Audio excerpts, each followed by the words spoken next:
Hello everyone, Solomon here in the house. Welcome to my fat head. I've been working non-stop for the past 8 days straight. So it's time for me to decompress, relax, self-reflect, contemplate about life. Is it worth it? Is it worth working? Why bother? Why bother doing anything? This is a simulation for me. I do not pay anything. I live in my mom's basement. I only run the simulation because that's what everyone else does, They're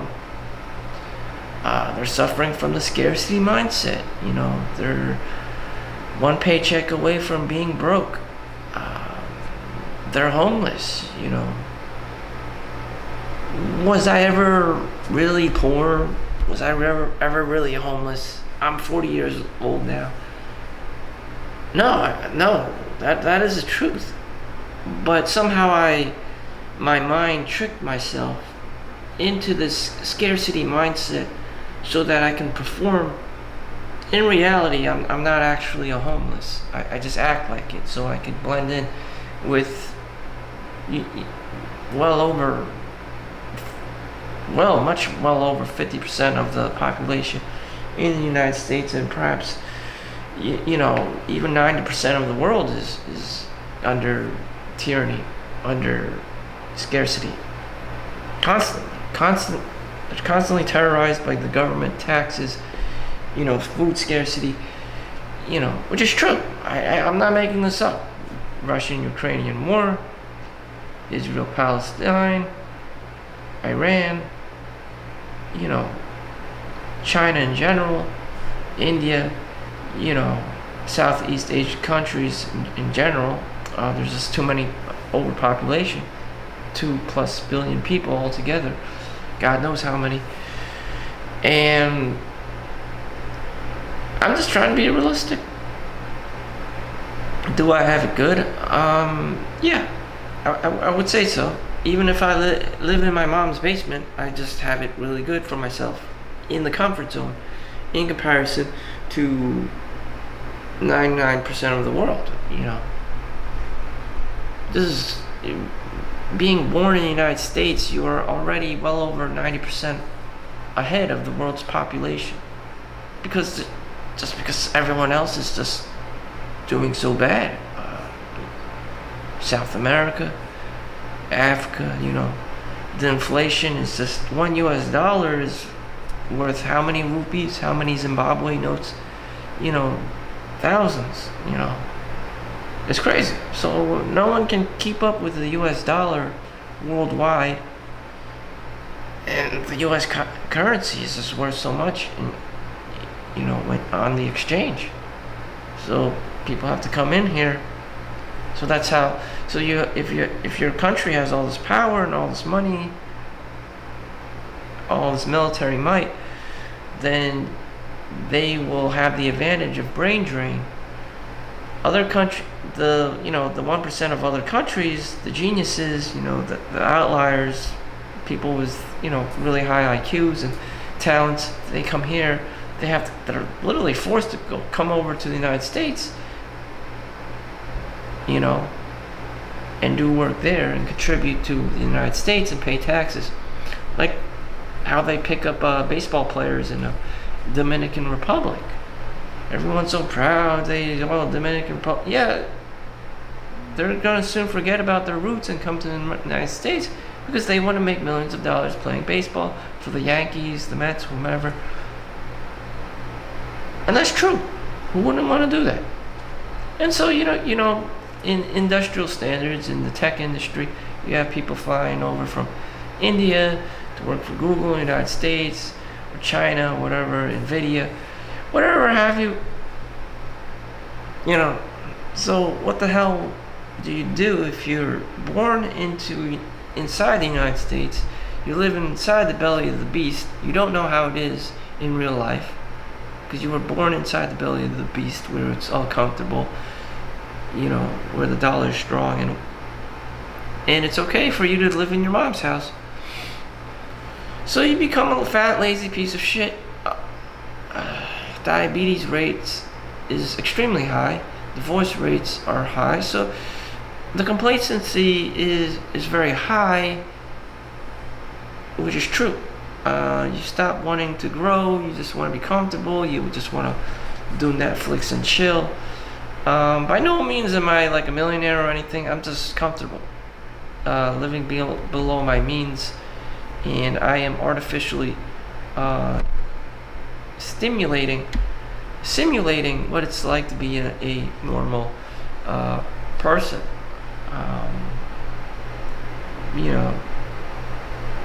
Minus the children, minus actually paying a mortgage and owning a home. My mind will get away with whatever, so I don't need to do all this work. Normally, you have your white guy whose name is Chad, who's 6 feet tall, who does take the steps to do these things, get the girl, get the home or apartment these days, and live out his life like a normal ass person. That's what my brother was trying to tell me, like something is off, and I just want the money. One, I already know I'm a degenerate. 2, I know I'm lazy, and 3, I know I just like swimming in my own comfort zone. So I push myself to go out and work 8+ days straight as an exercise, to know, to experience, to train myself to be the warrior in the garden, knowing that I'm a lazy sack of shit who's pre-exposed to their comfort zone, being trapped essentially in their comfort zone, being born in the belly of the beast as well as the third child. So in retrospect, zooming out, and if I already died and zoomed into this timeline, looking at myself, who I am really is I'm lazy. Even if I am literally working and clocking in, actually I have it over here, 8 days straight. In my heart, I know that, like, I'm also not providing much value. Actually, it's over here. So 5 + 7 equals 12 days straight. So that's what my time clock at work looks like. Can we even read it? So anyways, it just says I've been working 7 days straight for a total of 130 hours, 72 minutes, or whatever. 130 hours. Which is still nothing in comparison to Elon Musk, who works 100 hours a week. So I'm working 130 hours in 2 weeks. Elon Musk is doing 100 hours a week, which means he's been working 200 hours a week, which is insane. And a lot of these days, some days I'm even clocked in at over 10 hours for double shift, 16 hours, up to 16 hours a day for said double shift. So 8 hours is one shift plus another 8 hours for another shift equals double shift. But at the same time, Elon Musk is doing abstract thinking work and doesn't actually need to do any physical labor if he chooses not to. In any event, pouring in 100 hours a week, saying that you're working 100 hours a week, documenting that you're working 100 hours a week, even if you're in a room, even if you just drove somewhere or slept in the office overnight and just stayed at a remote work, designated professional looking work office place, it would still suck to be there for 100 hours a week, even if you didn't do anything. Even if you just played video games all day, but you were confined in that environment, it would still kind of suck. Even if you were a lifeguard for 100 hours a week, one of the easiest jobs, according to ChatGPT, it would feel like it'd suck. Even if you were a security guard whose job was just to watch old people, it would suck. You know, you're doing a minimum amount of work. It's just not an environment anyone would want to be in. In any event, I'll be in Hawaii next week to visit my other brother. Again, I have my perks and things that it comes with that are not all bad, being me, being born into this Chinese family and whatnot. Yeah, Hawaii, Switzerland, New York City. You would think these places are all great on paper, but I'm not white. I have to constantly communicate with other, native looking ass Chinese people all the time, just because of the nature of it. Do I want to hang out with supermodels and Hollywood looking white people? Yeah, I do. But, the reality is, it's not going to be like that. It's going to look hood. It's going to look ghetto. You're going to have your Chinatowns. You're going to have your projects, and you're going to have the ugliest ass motherfuckers you've ever seen. And that's just the reality of it, This isn't the Beverly Hills, this isn't the Ritz-Carlton. It's just the nature of the beast. And the girls are probably looking for guys with a lot of money or a lot of material possessions. And, fuck it. I'm just not. I can't risk all this shit. I'm not going to be able to recover if there's a divorce. Or I have to pay child support, alimony, and spousal support. Why am I saying this? Because it's my self-reflection. Like, I'm dead already. I've already died, left the earth, and just looking at myself from a third person, point of view here. I don't care. Everyone's like, don't say those things. Why are you recording me? No one cares. No one cares. No one cares. Jeez. And that is why you're a degenerate. Because you care too much. Stop filming me. Why are you filming me, man? No one knows your name. No one knows your face. You're just a random piece of shit on the street. And these are the people who are the most hood and the most ghetto. You think you're Brad Pitt? You think you're Angelina Jolie? No, you're a piece of ghetto trash, and that's why you're reacting so violently. And I see these people. You probably see these people constantly, like wave after wave of degenerate. Wave after wave of ugly ass child. The reason why you're on the street is because you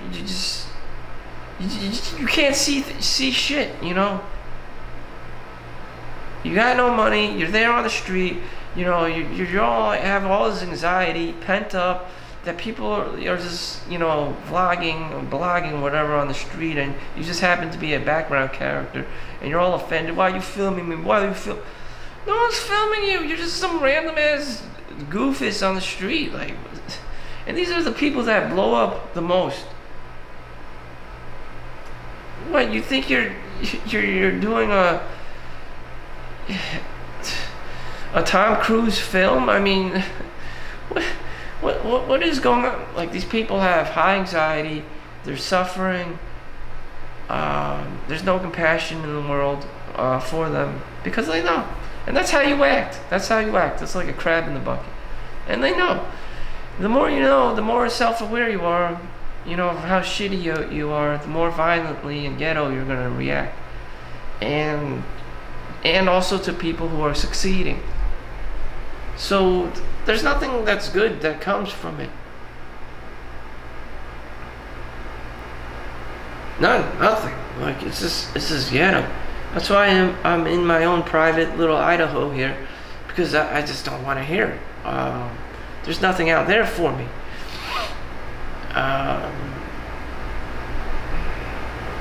Work, make money. That's the only logical thing for anyone to be doing. Get a gym membership.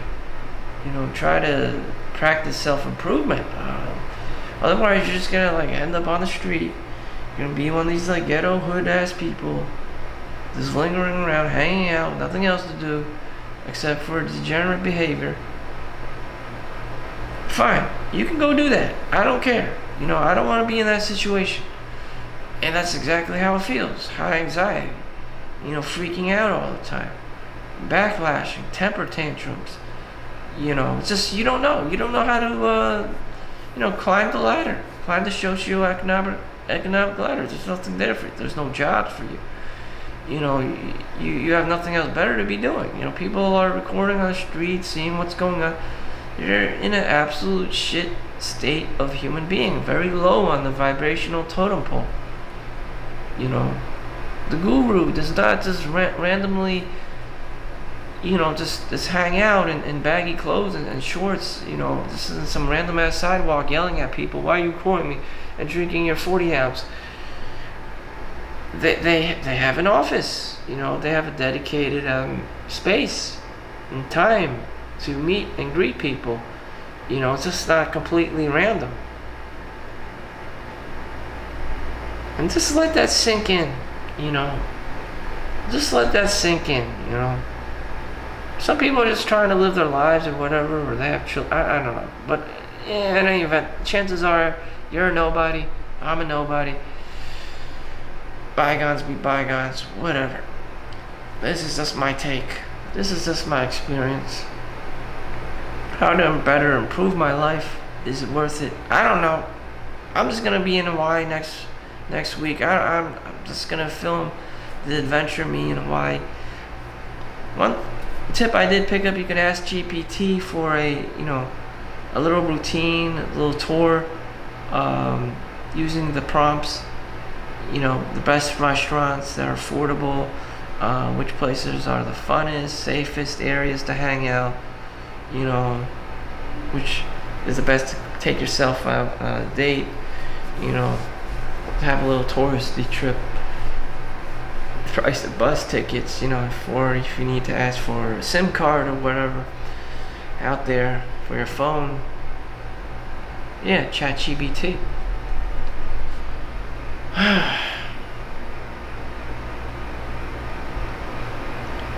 Just trying to relax, get my energy, and I'm gonna go for a run, possibly up to an hour on the treadmill. It's raining outside. Go for a swim, get Chipotle, call it a day, and then spend the rest of my time on the computer until I fall asleep at about 8 p.m. with the help of melatonin. Why those times? Just because it's the Brian Johnson's recommendation, just trying to maximize your sleep. I don't go to those extremes. I am 40 years old. Some people think I'm 25 or whatever. Again, I'm not going to go to the lengths of Brian Johnson or with the rest of the 2 billion Chinese population on the planet. It's just genetics, okay? Not everyone can be or afford to be Brian Johnson. In nature, in genetics, in Chinese people, you're just going to have a gene that has the longevity gene, and that's how nature dealt with it. Other Chinese people I've seen, other Asians also don't age, so I'm not very much lying to you or making up stories. It's true. Black people also age lots. It's only white people predominantly that age fast as a motherfucker, and it would be scary, but us as well. It's not all that bad being white in society. A lot of privileges, that you come across that you may not have otherwise even noticed if you were black or Hispanic or Asian. In any event, life is not fair. If you win the genetic lottery in something, go with it. As for longevity, Asians are up there looking young. It's definitely up there for some people. And would longevity give me social cred or get girls? I don't know. Or get money? I don't know. I'll probably live a long time and look young, which has some benefits. but at the same time, I'm not white. I will never, I can't step in the room and people are just gonna automatically like me, just because I have high charisma. I wouldn't be as good salesman. People aren't gonna notice I'm Asian and this and that, and they're gonna put me in the special Asian group where I only sell to other, Asians and stuff in the community. And everyone wants to be the cool kids. Everyone wants to be with the cool kids in Saved by the Bell. Is there one Asian person in Saved by the Bell? No. I believe this is one Asian girl Zach Morris was going out with, but that was it. In any event, you get the story. So, yep, I'm just running with it. I'm 40 years old. I've seen white people, white men, just look like Homer Simpson basically at the age of 40. It's not even funny. Like you got the Santa Claus build going on. It's just like horrifying to me, but it happens. It happens, and I got my ripped shirt and shit, and I look like a kid over here, and whatever. I don't know. Genetics is weird, I'm just gonna run with it. Fuck it. Will I ever get social validation from it? No. But whatever, I'll just take advantage of it. Next step is I'm trying to make myself more peppy, more happy. All I see is doom and gloom. Again, I'm unwinding, which I did see doom and gloom. I do the hospital work, healthcare work. Yeah, it is doom and gloom. A lot of doctors and whatever, people, nurses, techs in hospitals, they are the front lines, even for COVID. And yeah, there's a lot of doom. So how do you rewind? Some people do very freaky things. I don't want to go into any details, but in any event, this is what I do. This is what I see. I sit down in a chair, I'm vlogging, I'm trying to go over through things that I've seen or done or experienced, and fuck it, So long story short, is the money worth it?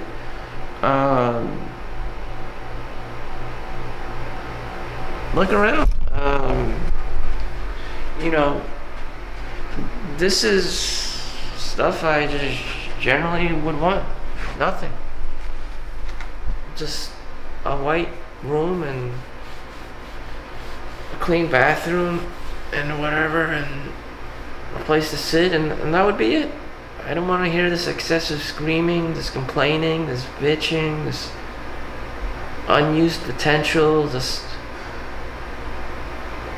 So I have it good, Again, with the comfort zone thing, I have to inflict self-motivation on myself, or it's complete complacency,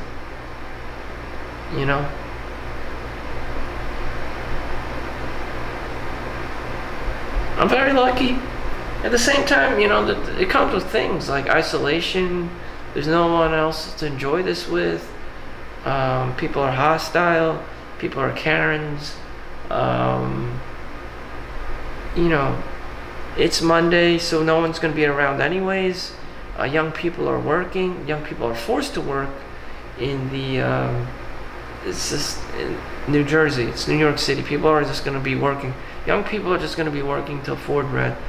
Who would want to live here with me? I don't know.